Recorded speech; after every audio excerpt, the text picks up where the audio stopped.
Hello, hello, you awesome entrepreneurs. Good morning, good afternoon, good evening, wherever you're at. I am so excited for you to hear this episode today, for you to join us in this discussion that I feel like everyone should be having.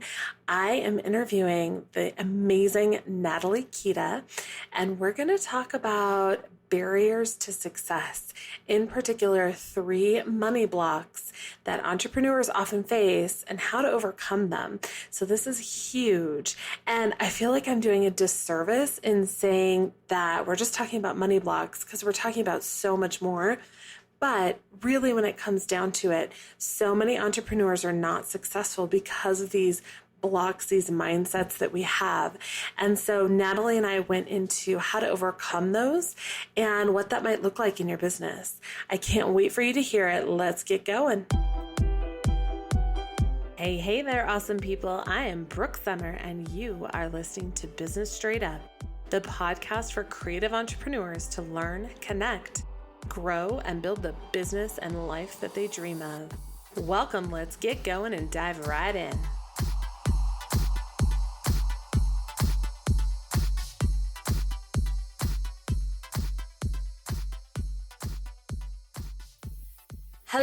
Hello, beautiful listeners. Welcome. I am so excited today. I have an amazing guest. She is a friend, a boudoir photographer, a mentor, and a teacher.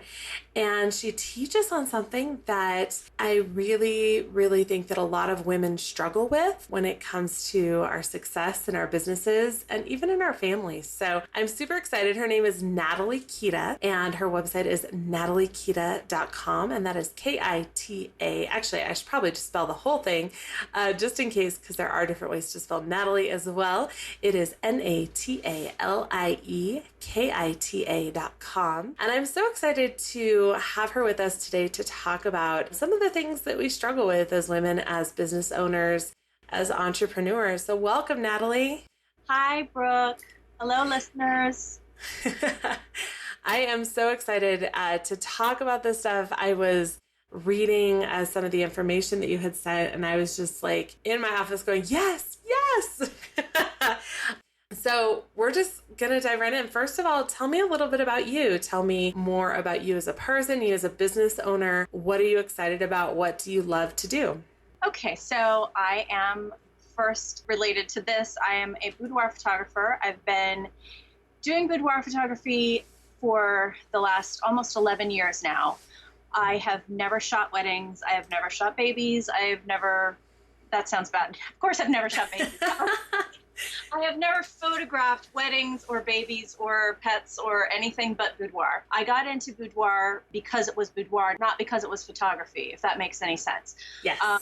It was about women and about beauty and about sexuality and all of that rather than about the photography. So I figured I'd learn the photography part as I went, which is kind of what I did. And then I had already been a business person since age 15. I always had some sort of little side hustle going on, even when I had regular jobs. And I'm also a mom. I have 2 kids. My son is 16 and driving now. Oh my. And my daughter is 9 years old with hot pink hair. So I live in the tiny but wonderful state of Delaware, and I love it here. Over the past few years, I've become more interested, and I still love boudoir. I still love it and probably will do it till I die. But I've become more and more interested as well in helping people overcome their issues when it comes to making money and in business. And I especially run into these issues, as you said, with women entrepreneurs. There's a guilt associated with making money that I feel like it's my mission to help alleviate.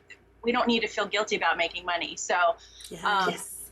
So I've worked a lot on my own money mindset over the last several years. I was raised super poor and super religious. The combination of those 2 things leads to all kinds of money issues and money blocks. So I had to heal myself, and in doing so, I just kind of been helping to pass that information and that kind of knowledge on to others and hopefully help them as well. Yes, definitely. Well, tell me, I know that you had talked about shifting your business to really focus on what you're most passionate about. So tell me about your business before that, and what was the catalyst that really kind of threw you into changing it into what you want it to be? Okay, so I was a wedding officiant. So I married people. Really? Yes. I didn't know that. That's amazing. I also did baby blessings and things like that. And okay, so as I said, I was raised in a really religious home, but my beliefs kind of evolved over the years to be more interfaith and all accepting and everything. So I actually attended an interfaith seminary. So I was Reverend Natalie for a while. And the problem came in while in the seminary. I discovered that I'm pretty much an atheist. So So I no longer felt like I was being true to myself doing what I was doing, even though I still loved doing the ceremonies, even though I was making a great living at it. I had 5 other officiants who worked for me and would go out and do the ones that I was booked for that I couldn't do. I was doing great. I loved it. But every time someone called me Reverend Natalie, I cringed. And it didn't feel right to me. So I just literally sat down and said, what can I do that would be the most authentically me? What can I do that I can make money at, but still feel like I'm 100% me all the time? Yes. And photography it wasn't a gradual thing. It was just like a flashing neon sign in my head just went off, and I said, okay, that's what I'm going to do. And I was married at the time, and I asked my husband at the time, I said, babe, do you trust me? He's like, what? I said, I need to put like $5-6 grand on the credit card, and I want to turn the basement into a boudoir studio. And he's like, okay, you always manage to make money no matter what you do. So yeah, I'm sure it'll be fine. So that's what I did. I bought every book I could find on boudoir photography or photography in general, because I really had never picked up a camera other than just taking family snapshots. And I enrolled in this $99 online course for digital photography. And I invited a friend over to do my second assignment in the course, and I did it as a boudoir shoot. And then I put the tripod and the timer on, and I did some pictures of myself. And that friend and myself were the only 2 people on my website, my first iteration of my boudoir website. And within a week, I had my first paying client, and she referred people to me, and then the ball rolled. And it took me about 2 years, I think, to phase out my other business and replace that full-time income with boudoir. But I've been full-time now for about 8.5 years. That's amazing. And I also want to, first of all, if we have any listeners that don't know what boudoir photography is, I specialize in boudoir, and Natalie does as well. It is vulnerable photos that are intimate of women, typically in lingerie, sometimes nude.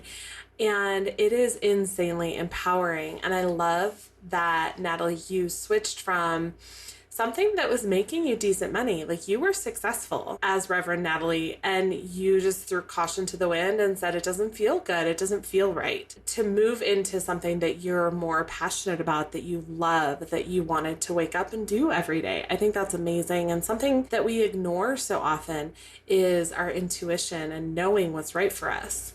Yeah, we spend so much time in our lives working. Other than sleeping, it's the biggest chunk of our time. Yes. So if we don't feel right in what we do, and we don't love what we do, and it doesn't give us a sense of purpose, then there's no way you can live the kind of life that you want to live. If you want to be fulfilled, your occupation has to fulfill you. Yes. So I've never regretted the change. I mean, yes, when I first started in boudoir, I wasn't making as much money as I was making in my previous business, and I had to work to get it to that point. But it's so worth it. And then in the end, I ended up doing better financially. Yes. Because it's something that I'm truly passionate about. And yes. And because it's never like a chore to work, it's like, okay, I'm going to work. Yep. And I think that we also forget something that you had just mentioned, that it's a journey. Like, it takes time. We look at ourselves at the beginning and compare ourselves to someone's destination instead of looking at what they went through to get there. So of course, moving into boudoir is going to take you some time to rev up your business, get the revenue where you want it, and build a business that you love, that's successful, that's sustainable. It takes time. It's not an overnight thing. Oh, absolutely. One of my biggest challenges when I'm mentoring or teaching is when I give somebody a technique, which is just a tool. I give them an idea, a technique, a tool to use, and they go and do it and they're like, well, I still didn't book any clients. Yes. It takes more than one time doing something. Sometimes you have to make little tweaks. Sometimes you have to just do it more than once. Sometimes it's just luck or circumstance. The right people didn't see it that time, but whatever that promotion is, but you need to do it again. You can't just say, oh, well, I tried it once and it didn't work, so I'm just done. This isn't going to work for me. Everybody, I tell people all the time, first of all, don't make the mistake of thinking you're special. And they're like, well, that's not a very empowering thing to say. I'm like, what I'm trying to say is if photographer A and photographer B and photographer C manage to make it work where they do things this way, and you're like, well, that just won't work for me. You're not special. If it's working for 3 different people, it's going to work for you too. You just might have to tweak it a little bit. You might have to try more than once. And I say at the same time, don't make the mistake of thinking you're not special, because in order for all of that to work, you've got to find the one thing that makes you special, that makes you different from photographer A, B, and C. And that's what you use to tweak it. Yes. It's a marathon. It's not a sprint. It takes time. It takes effort, and it's consistent effort. And I feel like a lot of people talk about hustle, like there's some sort of glory in working 16-hour days, and there's not. But there's a lot of glory in being consistent in the work that you do put in, instead of letting yourself get distracted by new shiny things that won't make you any money. Yeah, and oh my gosh, you just hit a big nail on the head with that, because there are so many people that spend a lot of time fixing what isn't broken and working on the parts of their business that aren't directly going to make them more successful. And I'm not saying we shouldn't, yeah, we want new sets and we want new props and we want new clothing and all of this stuff for our studios, but that's not going to directly get you new clients.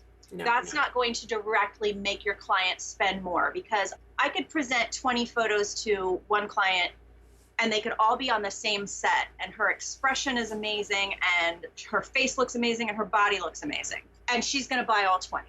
Yep. And I could put her on 3 different sets, and if all those other things, the face, the expression, and the body look amazing, she's going to buy all 20 photos. So I didn't have to spend all that money on all those sets and those props and things. What's important is, did I make the connection? Did I make her feel good about herself and the way she looks? Is she going to want to show those to everybody she knows because that's how hot she looks? Mm-hmm. So if I put my attention toward that thing, that's what makes me money. I mean, not that I have anything against great sets and great props, because it's fun. It keeps you creatively fresh. When you have repeat business, they like that kind of stuff, and it gives you more stuff to post on social media, which of course is important. Yes. But in the end, you focus all your energy on making her look and feel amazing, and that is where your money comes from. Yes, setting up an amazing client experience and marketing to bring those clients in to wow them. Like, that is what in the end will make you successful. I totally agree with you. Fantastic. Well, I'm going to shift gears a little bit. It's kind of related, but something that I personally have been working on, as well as helping my students with, is how we view money, especially as women. So what type of money blocks do you see the most in your students, and how can someone learn to overcome those? Oh my gosh, that's so important. For women, honestly, the biggest money block is, well, I would feel guilty about spending that kind of money on me, so I'm sure my client doesn't want to spend that kind of money on her. Mm. So they're taking their own guilt, which shouldn't be there around money in the first place, and then they're projecting it onto their clients. I call it counting your client's money for her. You're not in business to count her money for her. And you shouldn't project your issues about money onto other people, even while you still have them, when you haven't worked through them yet. The first thing you learn is not to project them onto your clients. So that, to me, is the biggest money block. The other big ones, I think there's like a big 3. The other big ones are, we think that in order to be financially successful, we're going to have to give up having a life, spending time with our families, instead of learning processes to create a good work-life balance. We just decide that we can't be successful and have those things. Yes. I think that gets in the way for a lot of women. And then the final big one that I think is a money block is there's this underlying belief that rich people aren't good people.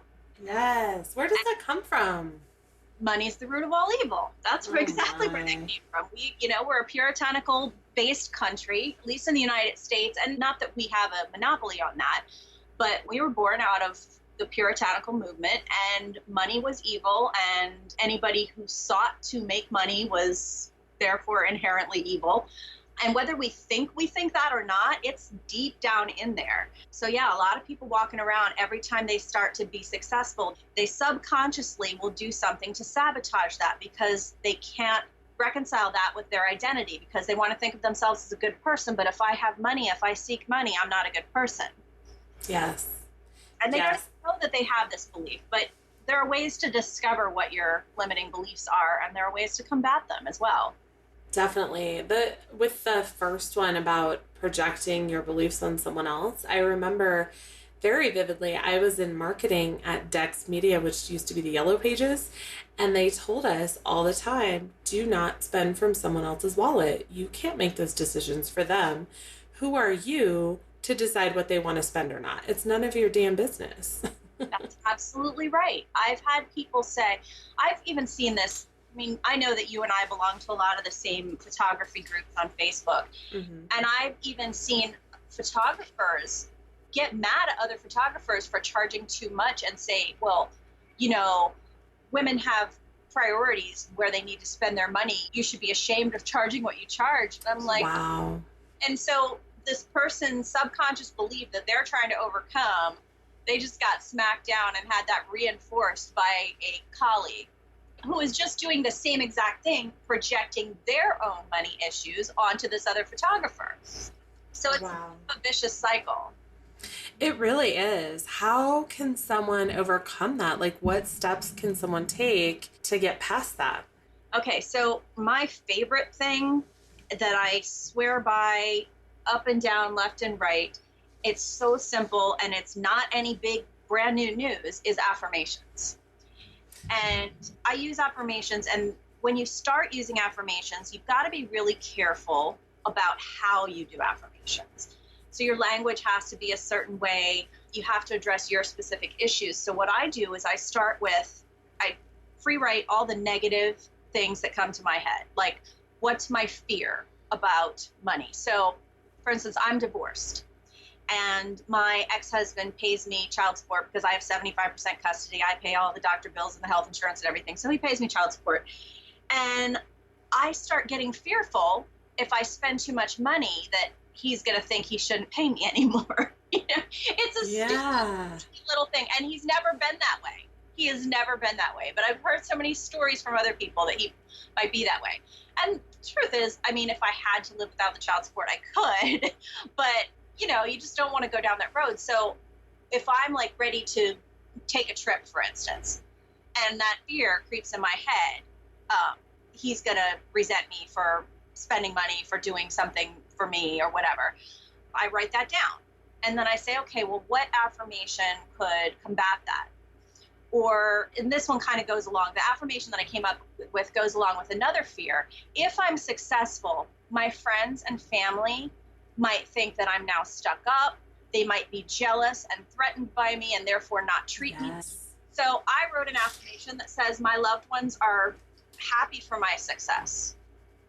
And that's something that is part of my daily routine, that affirmation. Another good one is I'm scared when people ask me about my prices. That's hard. I turn that around to I welcome price inquiries as new business opportunities. I'm happy and proud to answer inquiries about my prices. I'm confident in my pricing. Okay, wait, I'm going to stop you right there. Can you say that again? Because I think that's really important. I'm confident in my pricing. Yep, and I welcome inquiries. That's huge. Price inquiries as new business opportunities. I am happy and proud to answer inquiries about my prices. So those pricing fears that we have, because I know so many photographers who are afraid, what do I say when they ask how much I charge? Well, you tell them, you know what I mean? But, I say build value first and then tell them your prices. But when you do tell them your prices, state them with calm confidence. That's Another one I amazing. use is I'm confident in the value of the service I offer. Because as long as you're confident in the value of what you offer, you shouldn't be afraid to put your price out there. When you know it's worth Yes. it, there's nothing to be afraid of. Because if they can't afford it, okay, that's fine, but you don't know they can't afford you. And even if they can't afford you, sometimes they will find a way to afford you. And that's Yes. one of my affirmations as well. The right clients will find a way to afford me because I'm worth it. So Oh every my gosh. path, you turn it around and you make it into an affirmation. And then the other big secret for me for affirmations, because we all get busy and we all don't want to take the time to sit down and like, okay, I'm going to repeat these affirmations, blah, blah, blah, is I automate them. I automate my affirmations. So my phone, every 10 minutes, I'm an Apple person. I drank the Kool-Aid long ago. And every 10 minutes on my phone, my iPad, and my iMac, and my Mac Pro. So no matter where I am, I have one of these devices in front of me, right? So on all of those devices, every 10 minutes, an affirmation comes up on my screen. Wow. And it's set to ding me, and I have to physically click off of it to get it out of the middle of my screen. And that forces me to look at these, even if I'm super busy and I don't even read it out loud or consciously read it, that comes into your consciousness.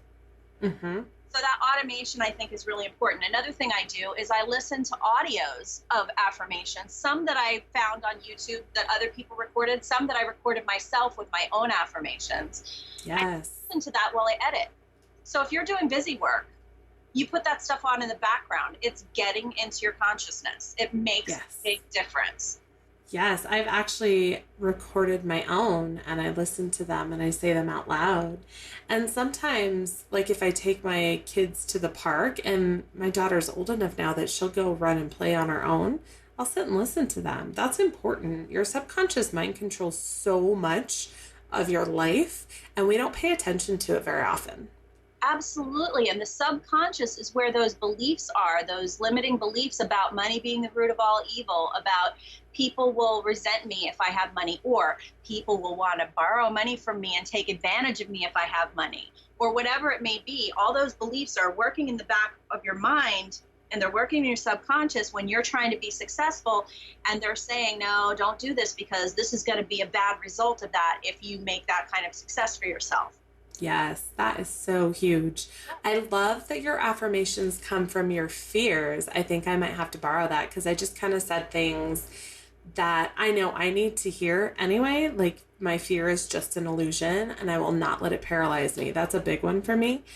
But I love that like you were specific about your fears and you wrote them down and your affirmations are actually addressing those fears instead of letting them control you.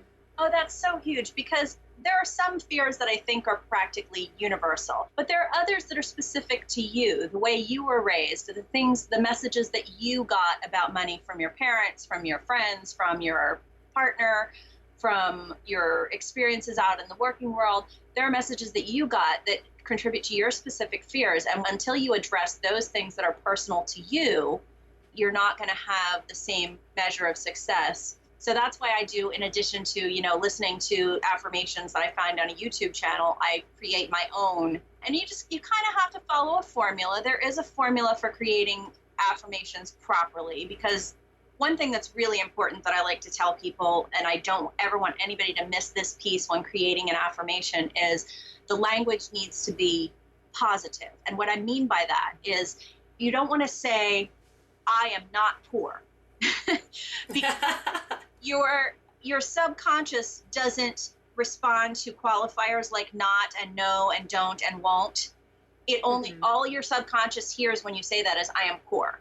It's like if you're sledding down a hill and all you think is don't hit that tree, don't hit that tree, don't hit that tree, you're going to be drawn towards that tree. Whereas if you think clear path and you focus on where the clear path is, where you focus is where you're going to go. So if you're focusing on not being poor, you're really steering yourself towards poverty. If you focus on being wealthy or abundant or rich or successful, that's where you're steering yourself. So when you do affirmations, they should never include no, not, won't, or don't. They should always be Yes. stated in the positive, and they should also be stated in the present rather than I will be successful. I am successful. Interesting. Because if you state them in the future, your mind is always saying, well, in the future, we're going to be successful. In the future, we're going to be successful. I can't have that now because that's in the future. So you say, I am. And the resistance that comes in with that is people start saying, well, but I don't believe that.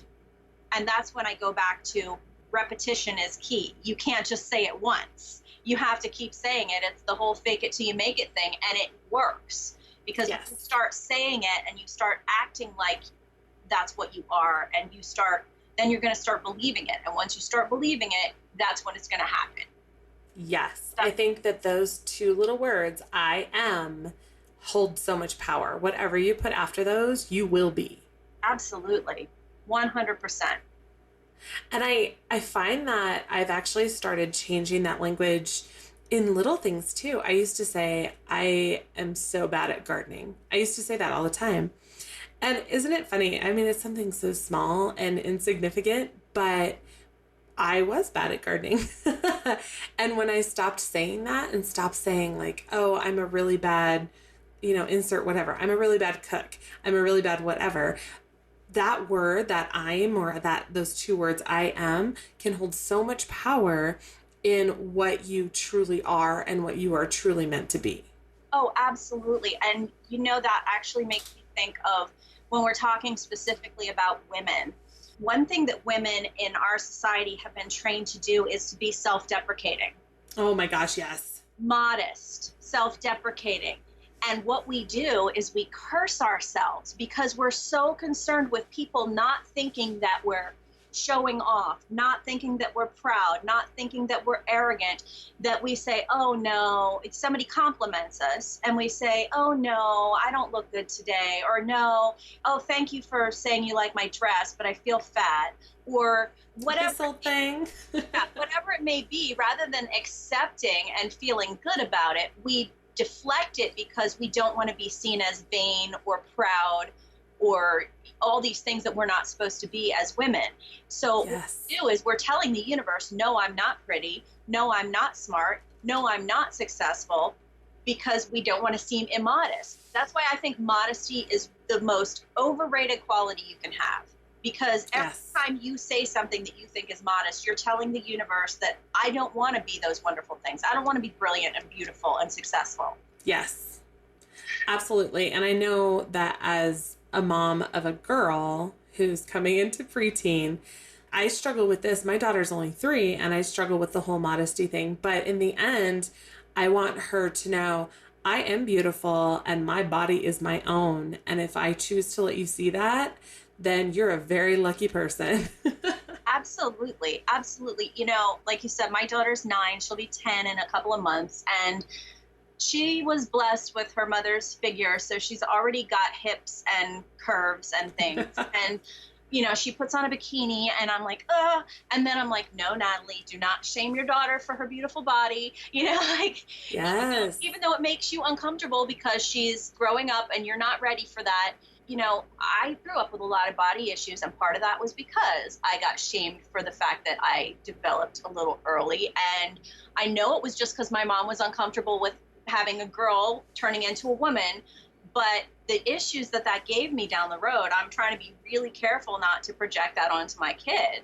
So yeah, I remember when I first realized she was going to be built just like me. She was 18 months old and I was getting her dressed and she was standing on my bed, and I just started crying because I have always struggled with liking my body. And when I saw her and it looked so beautiful on her and I knew that it was the same as mine, I was like, why can't I see this in myself?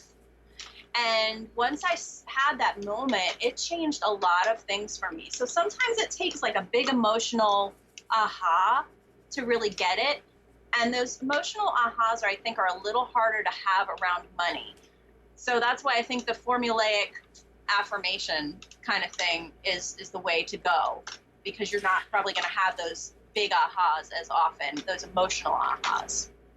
I feel like whether it's money, whether it's body issues, whether it's any type of these issues that just come up, so much of it is rooted in shame. Oh God, yes. Oh, Uh, absolutely. and it's all intertwined. I mean, to be shameful about your body, you could also be shameful about your money. I feel like it's a confidence thing rooted so deeply, things that we just don't address enough. I could not agree more. I mean, like I said, I think part of the kind of religious background that I had when I was growing up, there was a lot of shame involved in the church that the kind of churches that I grew up in, and it was, yeah, you're prideful. I was told so many times not to show off, not to be a show off. Whether it would be I would have a new piece of art that I had created and showing that off. You know what I mean? It was really sad. So that's been a big challenge to overcome, even though my nature is to perform. I mean, I'm also a singer and songwriter and actress and dancer and all these things. It's my nature. I was born to do all of these things that are basically showing off, right? Yes. So when those things are a big part of your essence, and you're ashamed about showing them off, your whole being is shamed. Yes. And the I'm totally like nodding like amen girl, because seriously I feel the same way. I'm a singer. And we are just taught to hide all these things, and the reality is that whether you believe in the universe or God or Buddha or Allah or whatever, you were given an amazing gift. And it is your not just privilege, but responsibility to share that gift with the world, because it is a gift that only you can give. Yes. No one else can duplicate that. And if you hold it back, you are doing everyone else a disservice, and you're being damn selfish. And that is actually one of my affirmations. I can't remember exactly how it goes, but it is along the lines of everyone benefits when I share my gifts. Yes. And so when women feel like if we do things quote unquote for ourselves, that means we're being selfish. No, because if what you're doing for yourself is sharing a gift that you were given, like you said, whether it be by God, the universe, whatever, then you are actually doing something both for yourself and selfless at the same time. And people will only be benefited by that, whether it be your success story with someone. Even that's another thing we tend to be too modest about. And oh my gosh, yes. When people don't hear this is possible, there tends to be this one subconscious belief a lot of people have that, oh, well, you can only be successful if you were born into money or blah, blah, blah. But when someone can hear a story like mine, where I was raised in abject poverty most of my childhood, and where, I learned all kinds of crappy things about money, and I managed to overcome that. That's an inspiration to somebody. It's not me bragging. It's me telling you, if I can do this, you can do this. Yep, absolutely. I'm not fucking special. Excuse my language. No, that's okay. That's what I say when you're not special. I'm not special. These things can be done. They can be achieved. If they can be achieved by me, they can be achieved by you and her and him. And it's meant to show you that it's possible. Well, and I think sometimes if I have this story in my brain that it's not possible, that's also feeding an excuse, because I'm afraid to do something. And so that's my excuse. It's not possible. Well, she was just a special case. And I tell my students all the time, I was a single mother when I started my business. So I'm tired of hearing, well, you have a spouse to back you up. Well, I do now, but I didn't then. I was a single mom, and I didn't have a commercial studio for a long time. And then I did. And guess what? I moved back out. Everyone has these little excuses built into their brains when it comes to success and money, and thinking that someone else is an exception to the rule will feed that excuse so that you don't have to do it. Absolutely. And we're not just thinking that someone's an exception to the rule. Another thing that I find that people do is, and I've had this happen a couple times, where people will say, oh, she's not really making her living doing just boudoir. That's not possible in our area. Oh my had gosh. people say that about me, and I'm like, just because it's not possible for you yet doesn't mean it's not possible. And the whole reason it's not possible for you is because you have that attitude, because you've chosen to believe that it's not possible. Yes. So yeah, some people will want to deny that anybody else is successful, because if they believe that other people are successful, then they have no excuse for why they're not. Yep. So Yeah, and Absolutely. there's a payoff in everything, and that's the payoff. You get to keep your excuses. That is true. You get to keep your excuses and you get to wallow in fear and not do the work. Yeah, and the thing is, it is work, and some of the work is scary, especially when it comes to money, because it's true that it takes money to make money. So sometimes you have to put an investment, a financial investment into your business that you're like, I don't know if this is going to come back to me, and that's Yep. scary. So rather than face those fears, people would just rather decide that it's not possible and they're not going to try. Wow. Yeah, that's so true. I just saw a boudoir photographer post in a very, very large Facebook group that she had reached six figures by the end of March, which is awesome. That's amazing. And the post got taken down because the admin said that money issues were too sensitive. It's like, are you kidding me? Like, this is a group filled with both genders, but this was a woman that had posted and several people complained. And it blew me away to know that we can't talk about money. We can't celebrate success in this particular group. And I see it happening so often. It's something that we need to call bullshit on. Wow. And we need to celebrate each other's successes and talk about money. These are important issues. These are important topics. Yeah, and a lot of that comes from the belief, and this is another huge money block, the belief that if I have more, then someone else have to have less. And if someone else has more, that means I'm automatically going to be relegated to having less. So rather than celebrate the success of that person who posted that, it made other people feel like, well, she's taking all the money, there's not going to be any left for me. Yes, scarcity. Yeah, so it's a scarcity mindset, and that probably should have been in my top 3 of money blocks. I wasn't even thinking about that one, but it's huge. It's huge. And my affirmations for that is the universe is abundant. Yes. I am abundant. There's enough for everyone. That's actually one of my affirmations that dings at me like twice a day on all of my devices. There's enough for everyone. Yes. And there is. Absolutely. Without a doubt, there is. And pricing is kind of a different talk. And I've actually read your pricing book. I wrote a review on it for all of our listeners. Natalie wrote a pricing book that is amazing and addresses all of these money blocks. But, setting up pricing is probably a whole different conversation. But when you have your pricing set in a way that you aren't working yourself to death to make a decent living, you don't need as many clients as everyone else needs. So there truly is enough for everyone. Brooke, oh my goodness. I'm going to tell you a story. So I had a mentoring client, and I asked her, well, what was she saying? Oh, when I was trying to give her some pricing tips, and she's like, but I'm just afraid that if I raise my prices that much, I'm not going to have any clients. I said, well, how much profit are you currently making per month? She said, well, none.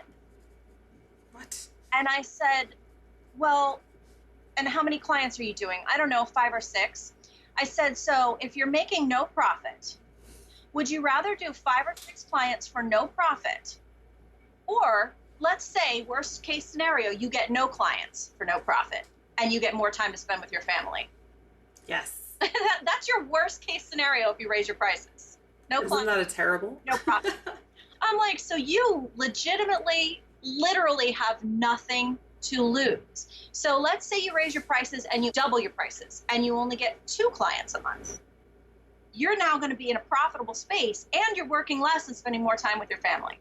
Yes. It just seems so obvious to me. And that's why when I wrote the pricing book, I knew that I couldn't just do a pricing formula. I couldn't just help people figure out their cost of doing business and create a pricing menu without addressing these money blocks. Yes. Because if you don't address the money blocks, then you're never going to follow through with the formula anyway. You're just going to talk yourself out of it, and you're going to come up with all the reasons it won't work for you.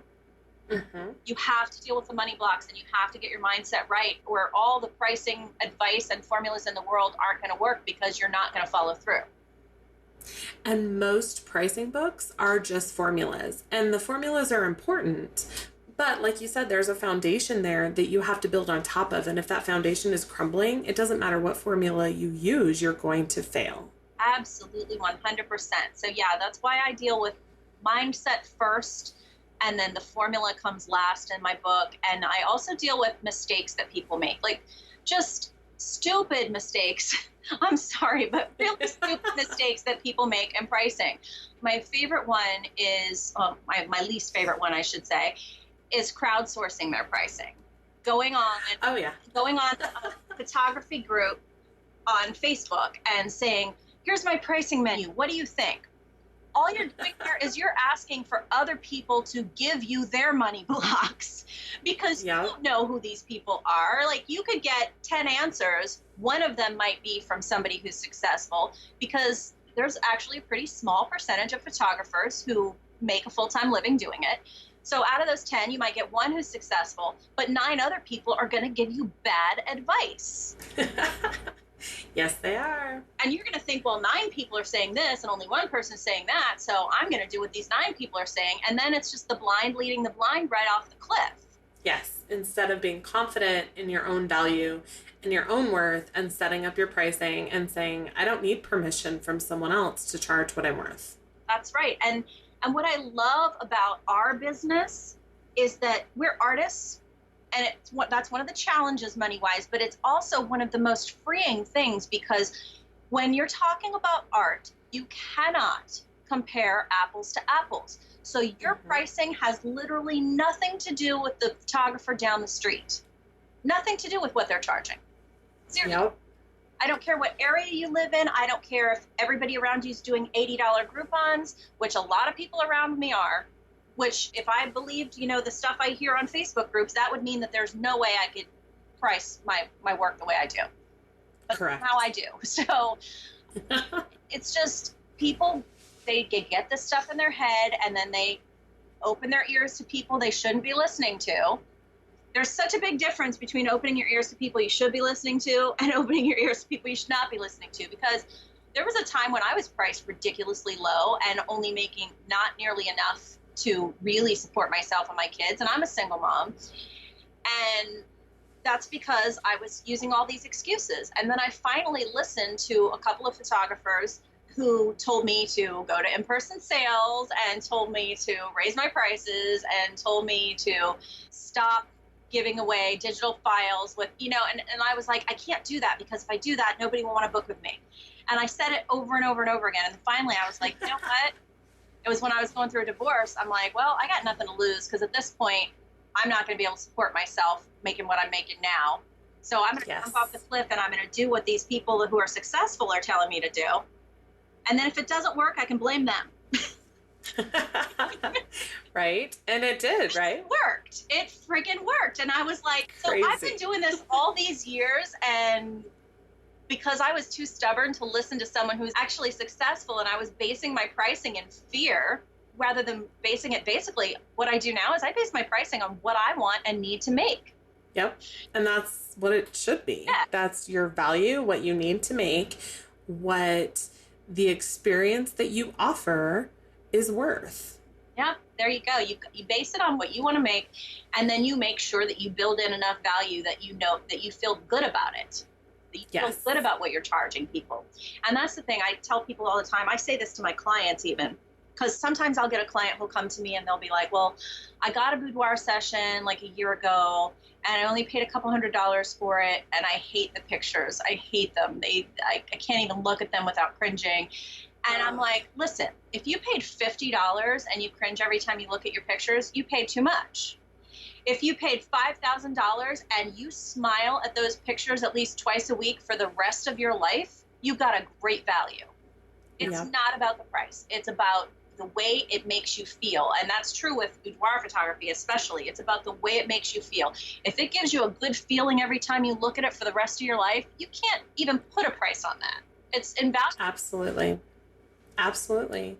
I've actually talked with a lot of family photographers about this as well. I feel like so many moms will look at family photos and say, oh, I love my kids in that, but I don't like the way I look. And you have to find that happy medium to help mom to love herself in the photos too, because mom is really a foundational piece of that family. And if you don't start there, then you're probably not going to have those return clients that you want all the time. Absolutely. And in the end, I hate to be morbid, but when mom is gone and the kids can look back and see all those great pictures of their mom, that's going to be more meaningful to them than how they look in their childhood family pictures. Oh my gosh, it's so true. So true. I absolutely love it. I feel like I'm like silently doing that Arsenio Hall thing, like, because it's so important. It needs to be said. It needs to be shared. You and I have a shared love for inspiration from other women, and Marie Forleo is one of those that we have in common. She's a powerhouse. What is your favorite lesson that you've ever learned from Marie? Oh boy, you're putting me on the spot. Of course, when you say that, I can't think of exactly what it is. And the funny thing is, I've done all kinds of retweetables because I think there's too many, and that's why I can't think of one right off the bat. Yes. Damn, I can't think of anything right. That's okay. I know one of mine is everything is figure outable.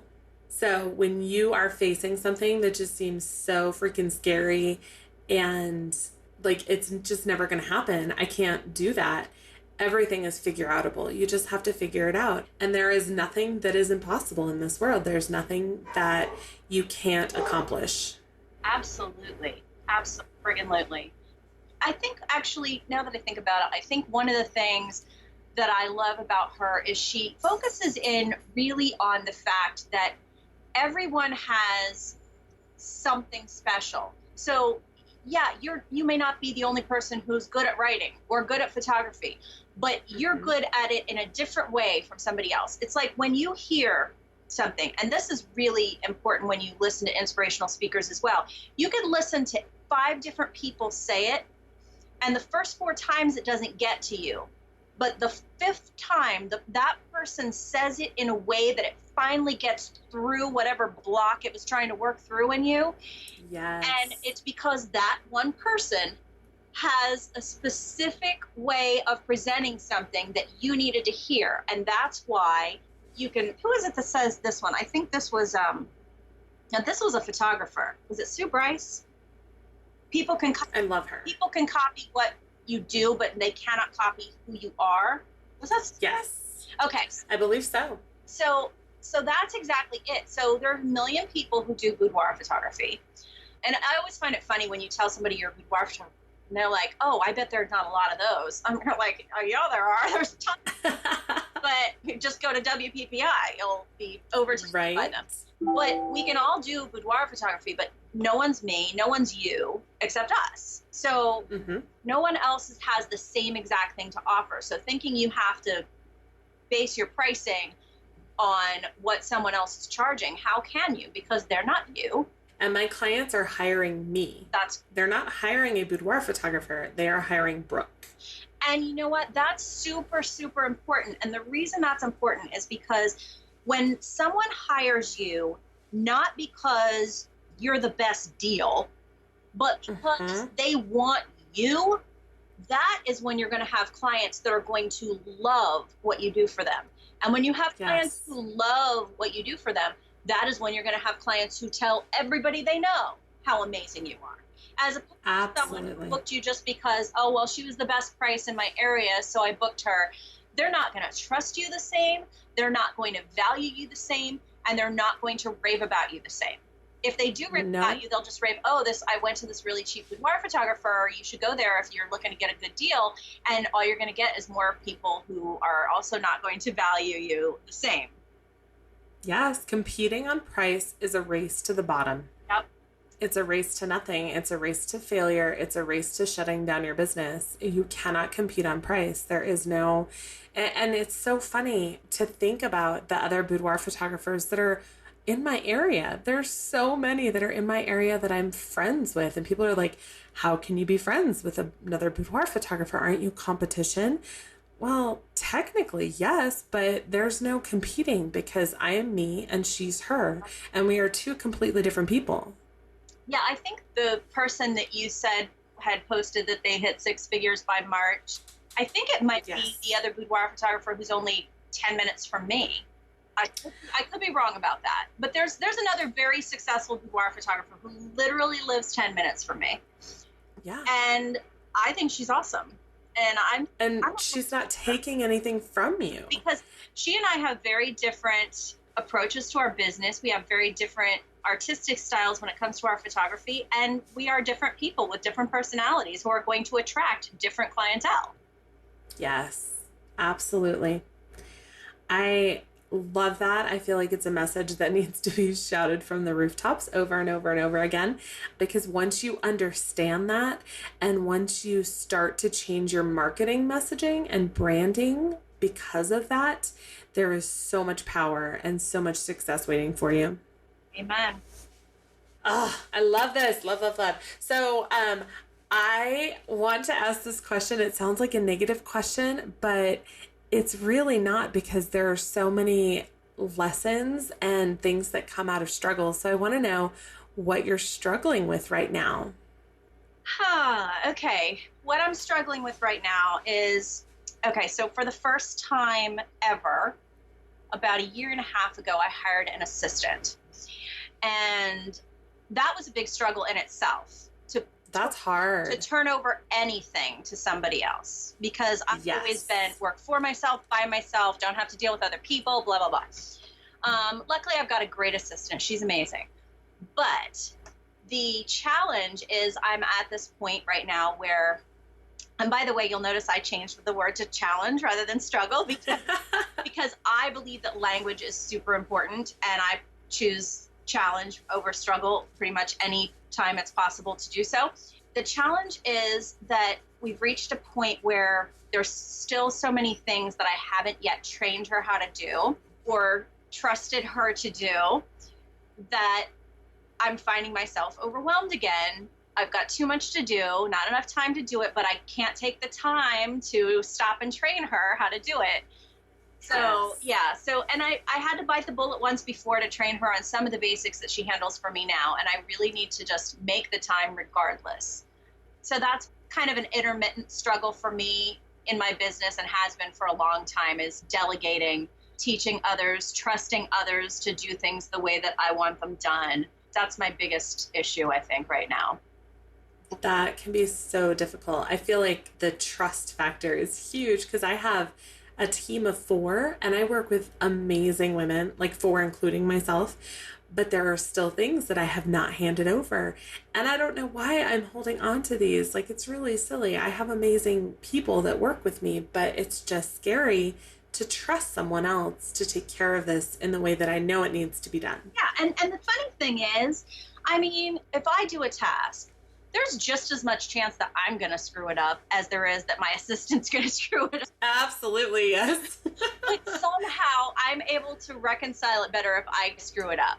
Because if I give it to someone else and they screw it up, then I feel like not only did they screw it up, but I also screwed up by giving it to them to screw up. Yes. Yes. So it's like, feels like this double layer of responsibility.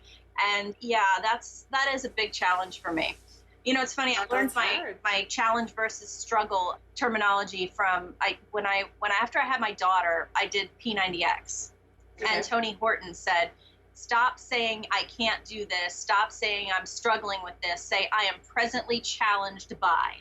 Yes. And I was like, wow. And I've taken that, and that was meant to apply to the P90X exercise tapes, but I've taken it and applied it to so many things in my life, even when I'm dealing with issues with my children. You know, my son is my challenging one.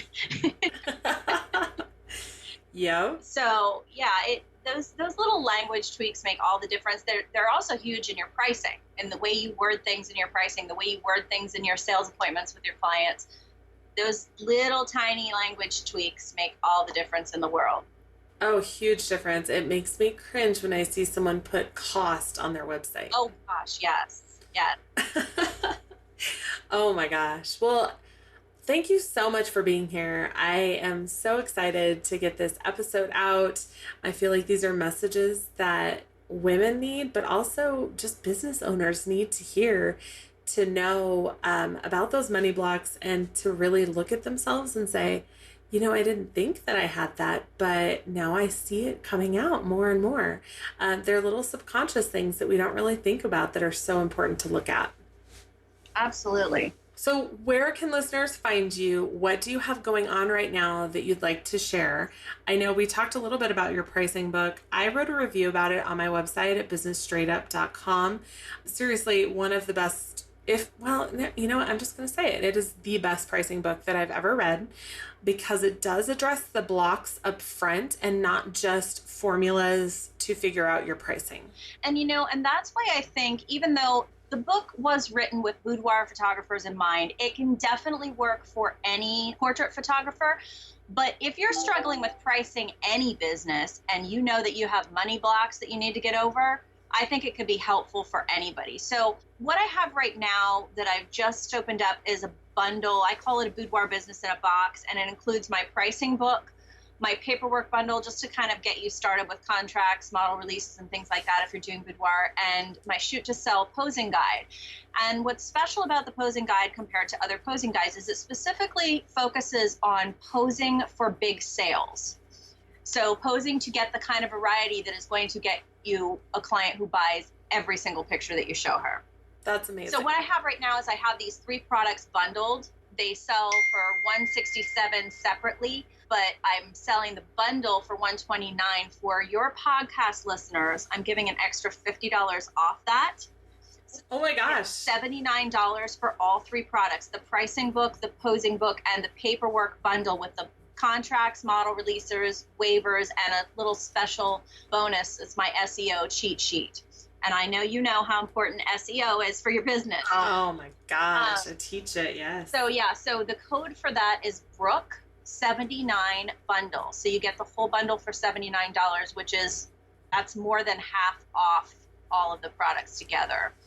That's insane. If somebody's not a boudoir photographer and they're just interested in the pricing book, because I really believe that can apply to any business, any small business, then they can just buy that. And I have a Brooke 20 would be the code to get 20% off just one of the single books by themselves. And that can all be found at nataliekita.com/educational.html. That's an amazing deal. And just for all the listeners, we will have links to everything in the show notes, which will be at businessstraightUp.com/002 for episode number 2. And I will get everything posted. We'll have the show notes linking to everything because that's a killer deal. The pricing book alone is worth the $79. So you may as well get the paperwork and everything else with it. I agree. Couldn't agree more. That's awesome. Well, thank you so much for being here, Natalie. If I knew it would make a ton of noise, I'd be standing up and yelling amen, but it'll knock my chair against the wall and it'll just be a mess. So thank you so much for being here. These lessons are so important. I'm so glad that you were able to join me today. And I can't wait. Maybe we'll have to do something again on pricing and actually setting up that pricing because seriously, it's something so many people struggle with. Yeah, well, the formula is pretty intense. So that's something you definitely need to have the actual workbook, the worksheet to go along with, because I am extremely thorough in my pricing formula. So many people don't even think about their cash costs, but they don't think about their time costs. And that's super, super important and then a contingency cushion that you should have built into all your pricing menus. See, most artists, photographers at least, are very all right brained and they don't think about all these things. Yes. That doesn't occur to them because they're so focused on creating art. So that's basically what this book is, to help artists kind of become business people as well. That is something I am so passionate about, is giving business skills to artists. So I am thrilled with everything that we've talked about, and I'm so excited to see what happens in the future and see what else you have coming up. So thank you so much for being here. Thank you very much, Brooke. It was a pleasure. Have a wonderful rest of your day. You too. Bye-bye.